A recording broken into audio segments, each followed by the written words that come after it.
रामलाल, तुम अपनी बीवी से इतना क्यों डरते हो? मैंने अपने नौकर से पूछा।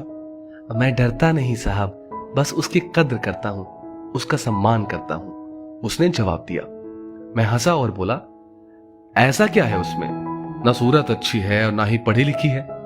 जवाब मिला, कोई फर्क नहीं पड़ता साहब कि वो कैसी है, पर मुझे सबसे प्यारा रिश्ता उसी का लगता है। जोरू का गुलाम, मेरे मुंह से निकला। क्या और कोई रिश्ता मायने नहीं रखता तेरे लिए? मैंने पूछा। उसने बहुत इत्मीनान से जवाब दिया, साहब, माँ बाप रिश्तेदार नहीं होते, वो तो भगवान होते हैं। उनसे रिश्ता नहीं निभाते, उनकी पूजा करते हैं। भाई बहन के रिश्ते जन्मजात होते हैं। दोस्ती का रिश्ता भी मतलब का ही होता है। आपका मेरा रिश्ता भी जरूरत और पैसे का है। पर पत्नी बिना किसी करीबी रिश्ते के होते हुए भी हमेशा के लिए हमारी हो जाती है।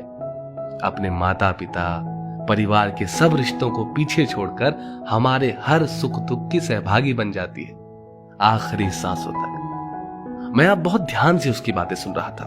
वो आगे बोला, साहब जी, पत्नी सिर्फ एक अकेला रिश्ता नहीं है, बल्कि वो तो पूरे का पूरा रिश्तों का भंडार है।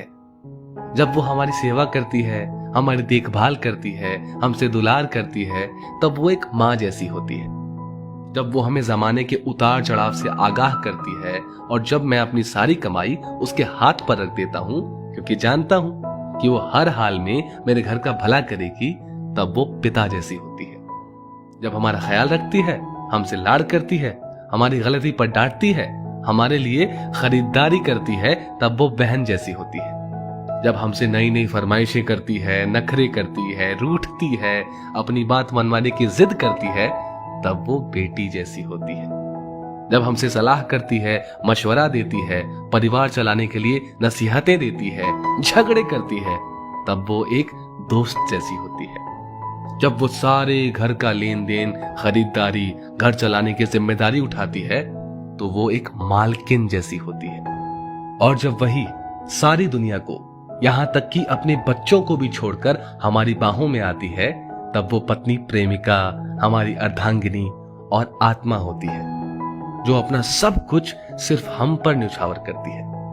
मैं उसकी इज्जत करता हूं तो क्या गलत करता हूं साहब? एक अनपढ़ और सीमित साधनों में जीवन निर्वाह करने वाले व्यक्ति से जीवन का ये मुझे एक नया अनुभव हुआ।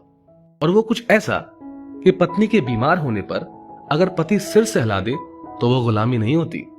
अगर पत्नी टिफिन बना रही हो तो पति बच्चों के बाल बना दे तो वो गुलामी नहीं होती। पति नहाने के बाद तौलिया बिस्तर पर फेंकने की बजाय खूंटी पर टांग दे तो वो गुलामी नहीं होती। काम से लौटने पर पत्नी की मनपसंद चीज ले आए तो वो गुलामी नहीं होती। अगर पत्नी सफाई में लगी है, पति उसके लिए चाय बना दे तो वो गुलामी नहीं होती। काम से छुट्टी होने पर पति अगर पत्नी का घर के छोटे छोटे कामों में हाथ बटा दे तो वो गुलामी नहीं होती। ऐसी बहुत सी छोटी छोटी बातों को पति लोग सिर्फ इसीलिए नजरअंदाज कर देते हैं कि कहीं किसी ने देख लिया तो जोरू का गुलाम ना बोल दे। जिंदगी आपकी है, पत्नी आपकी है, उसकी जिम्मेदारी आपकी है। लोगों के पास क्या है? सिर्फ जुबान नहीं चलाएंगे तो खाना कैसे बचाएंगे? ऐसे लोगों पर बिल्कुल भी ध्यान ना दें। अपनी पत्नी से बेहद प्यार करें।